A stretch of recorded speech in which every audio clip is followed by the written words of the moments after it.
c'est l'information de cette fin d'après-midi, même s'il y a un peu de confusion et un peu de friture sur la ligne entre Washington et le gouvernement israélien. Ne dites pas trêve, dites plutôt pause. Et encore moins cessez-le-feu. Ça, c'est le mot que personne ne veut entendre du côté de l'armée israélienne et même du côté de Washington. Emmanuel Macron l'a esquissé tout à l'heure lors du sommet humanitaire. On en parlera un peu plus tard. Lui, il a dit qu'il faut tout faire pour arriver à un cessez-le-feu. Là, on n'en est pas là. Ni cessez-le-feu, ni trêve. Non, une pause. Est-ce un premier geste significatif ? Est-ce le début d'une inflexion israélienne ? Pour en parler, mais vous les avez déjà entendus, on a le plaisir d'accueillir le général Dominique Trinquant. On a le plaisir d'accueillir Sarah Daniel, grand reporter et éditorialiste à l'Obs. On a le plaisir d'accueillir Dominique Moisy et on a le plaisir d'accueillir Jean Quatremer. Il y en a que je présente moins parce qu'on les voit tellement souvent qu'on connaît par cœur le curriculum vitae. Bonsoir à vous quatre. Bonsoir. Après qu'on ait déjà commencé la discussion et merci d'être avec nous. Commençons par les faits. Qui dit quoi ? De quoi s'agit-il ? Quelle trêve ou quelle pause ? Donc pour être plus précis, voici les indispensables avec Justine Fressine. Bonsoir Justine. Bonsoir David, bonsoir à tous. Donc quelle est cette trêve donc qui a été annoncée ? Eh bien d'abord, c'est la Maison-Blanche qui l'annonce, en l'occurrence John Kirby, le porte-parole du Conseil de sécurité nationale. Voilà ce qu'il a déclaré. Israël va commencer à faire chaque jour des pauses de 4 heures dans certaines zones du nord de la bande de Gaza qui seront annoncées 3 heures à l'avance. Ce sera donc une pause quotidienne. Ce que l'on devine, c'est que ces 4 heures par jour coïncideront, selon toute vraisemblance, avec la plage horaire du corridor humanitaire qui est déjà établi. On apprend d'ailleurs qu'un deuxième couloir va être ouvert, celui-ci longera la mer. Cette pause concerne donc le nord de la bande de Gaza où les combats sont les plus violents. On en parlait hier, notamment autour de l'hôpital d'Al-Shifa. À noter d'ailleurs, il y a quelques minutes, qu'Israël a réfuté la décision même d'instaurer cette pause quotidienne. On parlait de ce corridor humanitaire qui est déjà en vigueur. Voici les toutes dernières images tournées par l'agence France Presse cet après-midi. On est dans la zone sud de la bande de Gaza, sur l'une des deux routes qui relie le nord et le sud. On voit cette immense file de familles de Gazaouis qui s'étire à perte de vue. Ils arrivent du nord, on le comprend donc, pour rejoindre les camps de réfugiés qui sont installés près de la frontière égyptienne. On parlait jusqu'à il y a peu de 5000 civils évacués, il y a 3 jours en l'occurrence. Il serait désormais 50 000 à quitter quotidiennement l'enclave, selon l'armée israélienne. Les dernières estimations, rappelons-le, parlent de 300 000 civils encore présents dans la partie nord de Gaza. Tsahal continue d'ailleurs de leur demander d'évacuer. Elle continue de lâcher des tracts au-dessus du nord de l'enclave pour demander à ces civils de rejoindre le sud entre 10h et 14h.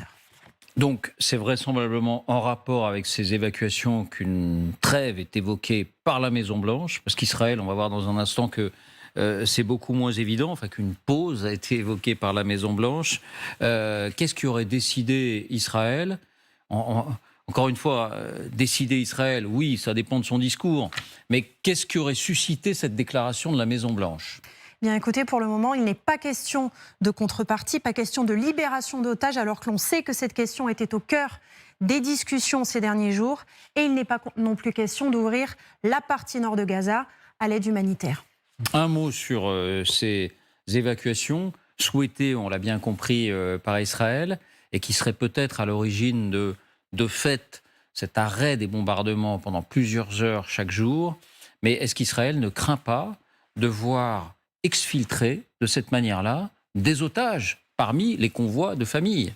Bien, de toute évidence, si. Et la scène que vous allez voir est assez spectaculaire. Elle a été tournée par la chaîne israélienne I24 News qui a pu, avec d'autres médias, suivre une unité d'infanterie israélienne dans ces opérations. Et on retrouve donc ce corridor humanitaire. Et ce que l'on observe, c'est que ces soldats israéliens protégés de possibles snipers derrière un talus s'adressent directement à la cohorte de famille. Ils cherchent peut-être à repérer des éléments du Hamas. Ils cherchent surtout à s'assurer qu'aucun otage ne soit exfiltré par l'organisation terroriste en s'adressant, vous allez l'entendre, directement aux personnes déplacées. Écoutez. S'il y a des Israéliens ou des personnes qui parlent hébreu, ne pas avoir peur, venez vers nous. S'il y a des otages parmi vous, venez voir les soldats. N'ayez pas peur. C'est très impressionnant cette La distance qu'ils gardent par sécurité pour les soldats, entre les soldats, parce que en fait, ils filtrent le flux, là. Mais ils filtrent le flux à distance. Ils ne sont pas à un checkpoint en train de faire passer les gens. Ils sont à distance. Ils sont à distance, ils craignent visiblement qu'il y ait des éléments du Hamas, ils craignent qu'il y ait des exfiltrations d'otages sous le contrôle de ces gens du Hamas qui se font passer, entre guillemets, pour des civils. Vous restez avec nous, Justine, parce que dans un instant, et là c'est très intéressant, on va évoquer la méthode israélienne pour détruire les tunnels. Ça y est, il y a des images, il y a des explications, on va voir ce qu'il en est. D'abord sur cet imbroglio, je ne sais pas s'il faut appeler ça comme ça, la Maison-Blanche qui annonce des pauses israéliennes, le Times of Israel qui indique que le bureau du Premier ministre Benjamin Netanyahou rejette ces informations.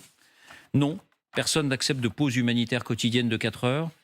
Et pourtant, de fait, on constate que dès aujourd'hui, et même hier, selon certaines sources, Israël cesse les bombardements dans le nord de la bande de Gaza, dans la zone sur laquelle se concentrent les combats, au moment où ces populations sont amenées à partir, à aller vers le sud. Comment comprendre ? D'abord, je pense qu'il est important de faire attention aux mots entre le cessez-le-feu, la trêve et la pause. C'est unilatéral. Il n'y a que Israël qui le définit. Ce n'est pas une discussion avec le Hamas qui est un cessez-le-feu, c'est forcément réciproque. Une trêve également. Là, la pause, c'est uniquement Israël. Ensuite, la difficulté entre ce qu'annoncent les Américains et ce que disent les Israéliens, je note que c'est le gouvernement de M. Netanyahou qui refuse. Or, les Américains, les militaires américains discutent avec les militaires israéliens. Directement avec les militaires israéliens. Ah oui, bien sûr, bien sûr. Le poids américain est tellement important qu'ils discutent directement avec eux. Alors, est-ce que l'information est venue là, les militaires disant « Oui, bon, on va laisser passer », parce que ce qui est intéressant, c'est qu'au passage, il restait beaucoup de civils dans la partie nord. Absolument. Et que le flux, sous la pression, parce qu'il y avait eu des ultimatums pour partir qui n'avaient pas été suffisants, après plusieurs jours de bombardements et de combats, peut-être qu'il y a un certain nombre de civils qui voulaient rester, qui se disent « Maintenant, il est temps de partir ». Et donc, là, on voit que ce sont les Israéliens qui gèrent ce flux-là. Et pour gérer le flux, il y a le problème des itinéraires, et il y a le problème du timing. C'est-à-dire qu'il y a un moment où on ne tire pas pour permettre aux gens de sortir. Et ça, c'est plus une manœuvre militaire qu'autre chose. Donc, vous voyez ce que je veux dire ? Donc, est-ce qu'on est dans une question d'affichage ? De fait, les militaires, parce que c'est leur intérêt pour avoir les mains libres, encouragent en cessant de bombarder ces corridors à être de plus en plus fournis, mais le Benjamin Netanyahou ne pourrait pas reconnaître d'une certaine façon, mettre un vernis de décision politique sur cette réalité en disant effectivement nous acceptons des pauses. C'est ça qu'il faudrait comprendre. Moi, si j'ose une hypothèse, je me demande s'il n'y a pas un accord d'éléments de langage entre Israël et les Américains. Les Américains apparemment sont quand même en train de négocier des otages qui sont en train de relâcher. Sur le fil télégramme du djihad islamique, là on a vu un certain Abu Hamza dire qu'il y aurait une otage relâchée ce soir en montrant des photos. Bon, c'est peut-être assez à prendre avec des pincettes.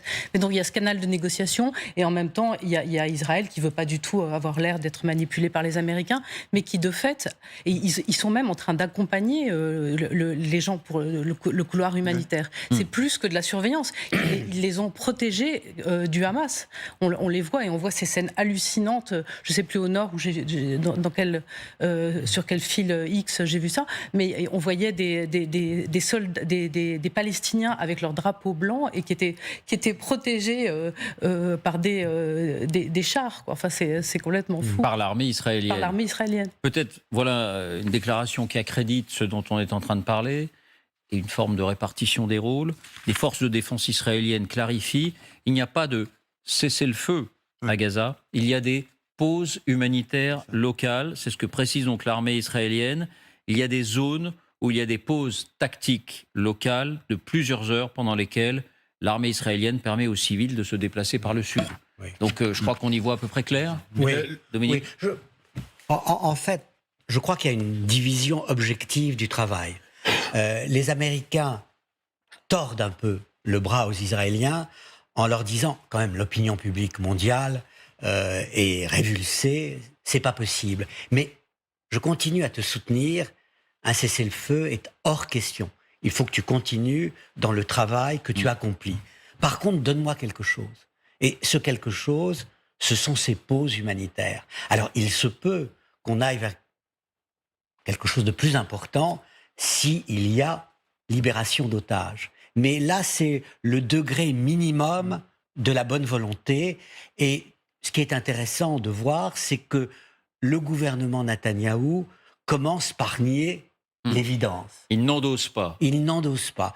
Alors, bon, ça montre peut-être une forme de marginalisation même du gouvernement dans la gestion militaire de la crise. Mais Dominique, si je vous suis, est-ce qu'on a là affaire à un premier geste d'Israël, que ce soit l'armée ou le gouvernement, à travers ces pauses humanitaires? Oui, mais je dirais qu'Israël n'avait pas le choix.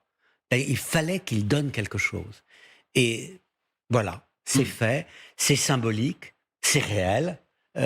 C'est peut-être plus facile d'écouler chaque jour 50 000 habitants par des pauses humanitaires que d'avoir affaire à un flux gigantesque. Depuis le début, on entend une intransigeance israélienne. Oui. Nous avons été frappés par ces atrocités, nous avons le droit de nous défendre. Là, c'est peut-être une première inflexion. Non. Mais c'est pas une inflexion. Non, c'est beaucoup plus compliqué que ça. Parce que d'abord, ça fait 1 mois qu'ils tapent tous les jours. Alors, il faut bien voir.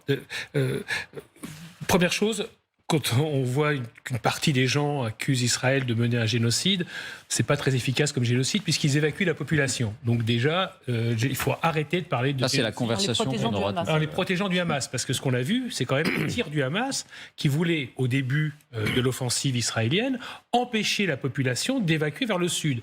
Parce que Israël leur avait dit, vous allez évacuer. Il y a eu des comparaisons qui ont été faites entre les cartes publiées par l'armée israélienne des tunnels supposés et des bombardements. Les bombardements ne sont pas du tout indiscriminés, contrairement à ce que certains prétendent. Des bombardements visent exactement, vous regardez les impacts, c'est tous les endroits où il y a des tunnels. C'est-à-dire qu'ils ont rasé les endroits où, effectivement, il y avait des tunnels et ils avancent méthodiquement. Ce que montre cette pause, que demande pas seulement Washington, je vous signale que l'Union européenne a demandé justement des pauses humanitaires. C'était les conclusions du Conseil. Et jusqu'à présent, c'était niette. Oui, jusqu'à présent, c'était niette. Mais l'Union européenne n'a jamais, par exemple, employé le mot de cessez-le-feu, parce que le mot de cessez-le-feu, ça veut dire qu'on négocie avec une organisation terroriste qui est hors la loi. Il n'y a pas de cessez-le-feu. Il n'y aura pas de cessez-le-feu avec le Hamas. Donc ces pauses humanitaires, ça montre quoi? Ça montre que je crois que l'affaiblissement du Hamas, je crois qu'ils sont sonnés, et que là, Israël peut se permettre, ou Tsahal, peut se permettre d'être magnanime et de pousser en plus la population vers le sud. Avant, ils ne pouvaient pas, puisque de toute façon, ils n'étaient pas dans la bande de Gaza. Et le Hamas pouvait les empêcher de partir. Maintenant, le Hamas, je crois, est suffisamment affaibli dans la zone que vise Israël pour pousser la population dehors. Voilà. Alors, en quelques mots, parce que je veux qu'on parle des tunnels, mais vous non plus, vous ne semblez pas convaincu par l'idée d'un infléchissement d'Israël? Non, il ne peut pas y avoir véritablement d'infléchissement parce qu'il faut quand même rappeler qu'Israël est sous le feu encore aujourd'hui des roquettes du Hamas. Il y a un nombre d'attaques incalculable, que ce soit au nord, au sud. Donc on ne peut pas voir tout d'un coup un cessez-le-feu qui va...